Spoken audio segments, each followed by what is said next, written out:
Iran Israel कशीदगी, दोनों ममालिक के एक दूसरे पर हमले। ईरान का गुज़श्ता 1 घंटे के दौरान 10 इसराइली तैयारे मार गिराने का दावा। ईरान ने हमलों में 300 से ज़ायद मिसाइल दाग दिए। 5 हमलों में 9 इमारतें मुकम्मल तबाह, 7 इसराइली हलाक, 90 से ज़ायद जख्मी, मुतअद्दिद अफराद मलबे तले दब गए।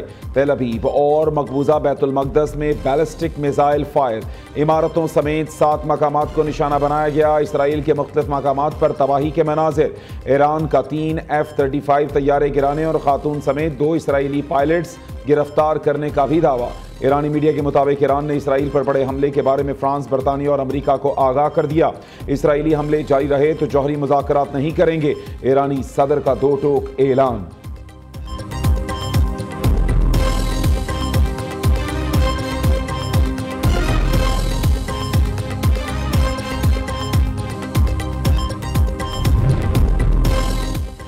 इसराइल का ईरान के जुनूब में वाक़े पेट्रोकेमिकल कॉम्प्लेक्स पर हमला। पेट्रोकेमिकल कॉम्प्लेक्स का एयर डिफेंस सिस्टम तबाह। इसराइली हमलों में मजीद 2 जनरल्स, 3 जौहरी साइंसदानों और 20 बच्चों समेत 65 ईरानी शहरी शहीद हो गए। इसराइल का आइंदा चंद घंटों में तेहरान में अहदाफ को निशाना बनाने का ऐलान। नेतन्याहू कहते हैं इसराइली हमलों ने ईरान के जौहरी प्रोग्राम को बरसों पीछे धकेल दिया।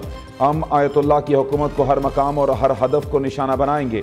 ईरान को शदीद धचका आना भी बाकी है। अब तक जो कुछ हुआ उस मुकाबले में आने वाले दिन और बुरे होंगे। फौज अब ईरान की बैलिस्टिक मिसाइल बनाने की सलाहियत को तबाह कर रही है।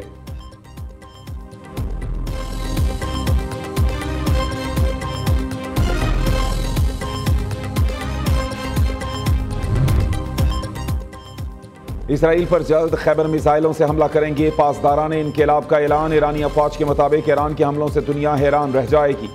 ऑपरेशन वादाए सादिक सोम में इसराइल की फौजी तंसीबात को निशाना बनाया गया। तेल अवीव में जौहरी तहकीकी मरकज़ को भी निशाना बनाया। 150 इसराइली अहदाफ पर कामयाब मिसाइल हमले किए। पासदारान इनकलाब के मुताबिक इसराइली हुक्काम के दावों के बरअक्स ईरानी मिसाइल अपने अहदाफ को कामयाबी से निशाना बना रहे हैं। ये हमले इसराइल के हाथों बेगुनाहों के खून बहाए जाने का जवाब है।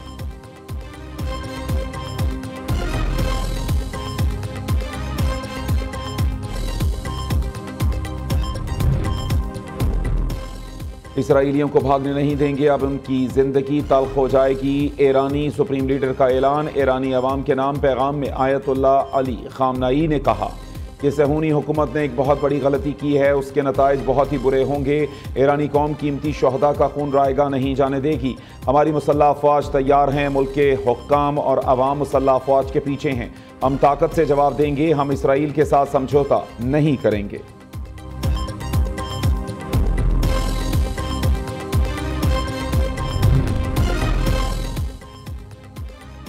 वज़ीर आज़म शहबाज शरीफ का ईरानी सदर से टेलीफोनिक राबता। इसराइली जौहरियत के खिलाफ ईरान की मुकम्मल हिमायत और यकजहती का इजहार। कीमती जानों के ज़िया पर इजहार अफसोस। शहबाज शरीफ का ईरान को अक़वाम मुत्तहिदा चार्टर के तहत दिफा का हक हासिल होने का इरादा। कहा इसराइल की इश्तियाल अंगेज़ी आलमी अमन के लिए संगीन खतरा है। आलमी बरादरी इसराइली जौहरियत रोकने के लिए अमली इक़दाम करे। पाकिस्तान खित्ते में अमन के फ़रोग़ के लिए अपना किरदार अदा करने को तैयार है। ईरानी सदर पज़िश्कियान का मुश्किल वक्त में पाकिस्तान की हिमायत पर वज़ीर आज़म का शुक्रिया। कहा इस्लामी दुनिया मिलकर ख़तरात का मुकाबला करे। दोनों रहनुमाओं का करीबी राबता बरकरार रखने पर इत्तफ़ाक़। वज़ीर आज़म का तुर्किया के सदर से भी टेलीफोनिक राबता। ईरान इसराइल जंग की सूरत हाल पर तबादला ख्याल किया।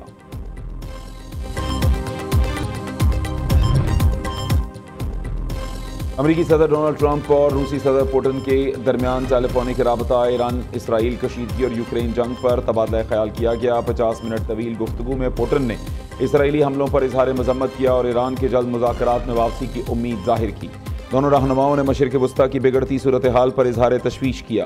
क्रेमलिन मशीर के मुताबिक ईरान के जौहरी प्रोग्राम पर मुज़ाकरात की बहाली को खारिजुज़ अमकान करार नहीं दिया जा सकता। दोनों रहनुमाओं के दरमियान गुफ्तगू मुफीद और बामकसद रही।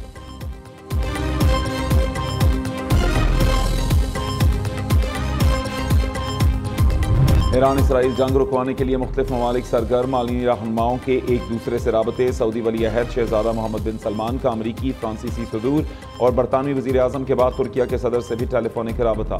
ईरान इसराइल कशीदगी पर गुफ्तगू। जंग रुकवाने के लिए तमाम वसाइल बरूए कार लाने पर इत्तफाक। तुर्क सदर रजब तैयब एर्दोगान का ईरानी हम मनसब मसूद पज़ेश्कियान से राबता।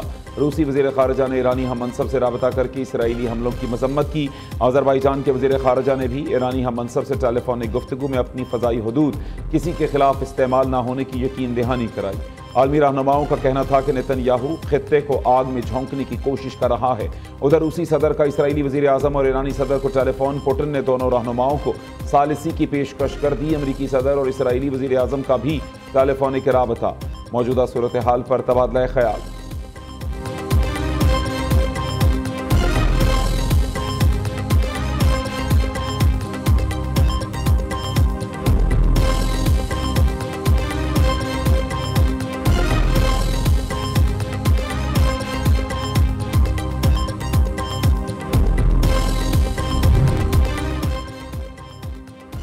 ईरान इसराइल जंग पर अक़वाम मुत्तहिदा की सलामती काउंसिल का हंगामी इजलास बेनतीजा ख़त्म। एलामिया तक जारी न किया गया। पाकिस्तान की अक़वाम मुत्तहिदा में भी ईरान की खुलकर हिमायत। पाकिस्तानी मंदूब आसिम इफ्तिखार ने कहा कि इसराइली हमला ईरान की खुद मुख्तारी और इलाकाई सालमियत की खिलाफ वर्जी है। अमरीका की इसराइली जाहरियत की हिमायत। UN सेक्रेटरी जनरल का फौरी जंगबंदी पर जोर।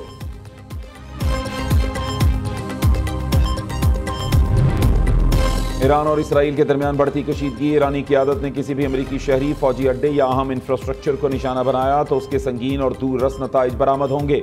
अमरीका का इंतबाह। अक़वाम मुत्तहिदा की सलामती काउंसिल में अमरीकी नुमाइंदे ने इसराइल के ईरान पर हमले को उसका हक़ के दिफा करार देते हुए कहा कि मौजूदा हालात में इसराइल को अपने तहफ़्फ़ुज़ के लिए जो इक़दामात नागुज़ीर महसूस हुए वो उसके लिए लाजिम थे। ईरान को कभी भी जौहरी हथियार हासिल करने की इजाज़त नहीं दी जाएगी। इस मकसद के लिए बैनुल अक़वामी कोशिशें जारी रहेंगी।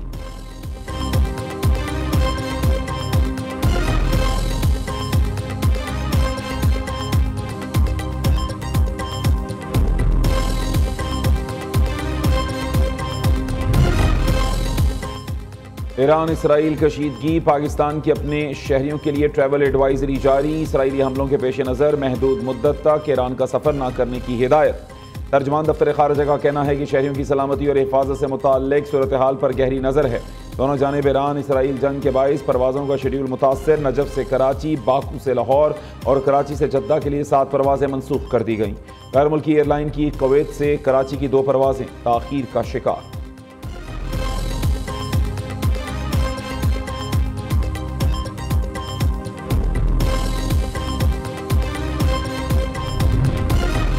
तमाम मुस्लिम ममालिक को इसराइल के साथ ताल्लुकात ख़त्म कर देने चाहिए। इसराइल के हाथ मासूम मुसलमानों के खून से रंगे हैं। मुस्लिम दुनिया मुत्तहिद ना हुई तो सबकी बारी आएगी। मुस्लिम ममालिक को मिलकर इसराइल के खिलाफ हिकमत अमली बनाना होगी।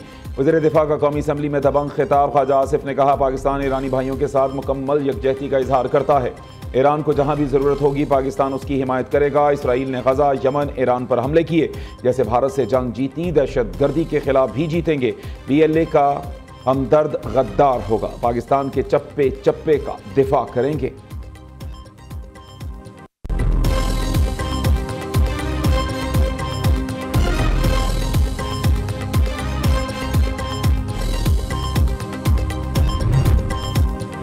जंग किसी मसले का हल नहीं। पाकिस्तान अमन का ख़्वाह है। भारत ने हमेशा मुज़ाकरात से इनकार किया। भारत पानी को बतौर हथियार इस्तेमाल कर रहा है। पार्लिमानी वफ़द के सरबराह बिलावल भुट्टो की ब्रसल्स में न्यूज़ कॉन्फ्रेंस। कहा भारत की जानिब से पानी बंद करने की बात पाकिस्तान को इश्तियाल दिलाने की कोशिश है। एटमी ताकतें होने के बावजूद पाक भारत कशीदगी तेज़ी से बढ़ी। कश्मीर समेत तस्वीर तलब तमाम मसाइल का हल सिफारती और मुज़ाकरात से ही मुमकिन है। भारत से मुज़ाकरात नहीं होंगे तो दिन ब दिन कशीदगी में इजाफा होगा।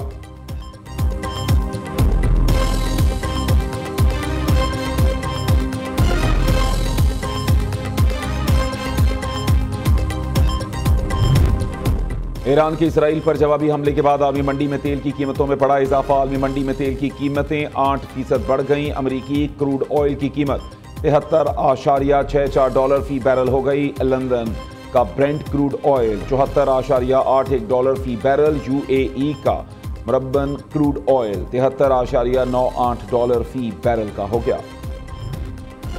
भारत को पाकिस्तान के खिलाफ FATF में भी नाकामी का सामना। पाकिस्तान आलमी एतमाद के साथ कामयाब। भारत के सिफारती वफ़द की भरपूर कोशिश रही कि पाकिस्तान को FATF इजलास में एक बार फिर ग्रे लिस्ट में शामिल कराया जाए। ताहम इजलास में पाकिस्तान को ग्रे लिस्ट में रखने की बजाय रिपोर्टिंग पर रखने का फैसला किया गया है। पेटिव फैसले के बाद भारत अपने मकासद हासिल करने में मुकम्मल तौर पर नाकाम। इजलास के दौरान चीन ने पाकिस्तान के हक में वाज़ेह मौक़िफ़ इख्तियार किया और रिलीफ की हिमायत की।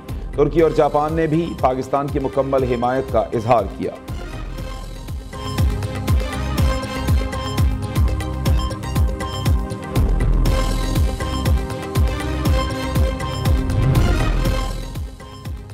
सिंध को विफाक के जरिए नहीं चलाया जा सकता। विफाक दीगर सूबों की तरह सिंध को भी स्कीमें दे। सोलर पर 18% टैक्स के खिलाफ हैं। जामियात और सक्कर हैदराबाद मोटरवे का बजट कम करने पर एहतजाज किया है।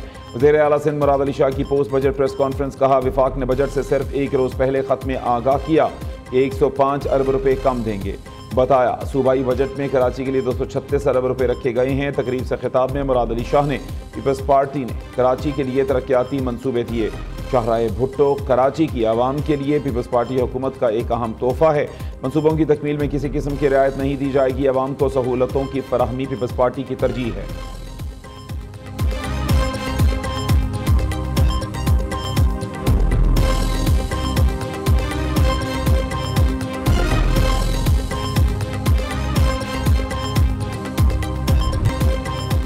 और जनूबी अफ्रीका ने 27 साल बाद ICC एजाज अपने नाम कर लिया। टेस्ट क्रिकेट का आलमी चैंपियन बन गया। वर्ल्ड टेस्ट चैंपियनशिप फाइनल में दिफाई चैंपियन ऑस्ट्रेलिया को 5 विकेट से शिकस्त। रोटीज ने 282 रन का हदफ मैच के चौथे रोज 5 विकेट्स पर हासिल किया। ईडन मार्करम की 136 रन की फतह गर इनिंग्स। कप्तान बवोमा 66 रन बनाकर नुमाया रहे। केक्सियो रबाडा ने मैच में 9 विकेट्स लेकर फतह की बुनियाद रखी। Eden Markram player of the match करार पाए। कप्तान बवोमा ने फतह को टीम वर्क का नतीजा करार दिया। कहा कि रबाडा ने शानदार बॉलिंग और ईडन मार्करम ने बेहतरीन बैटिंग की।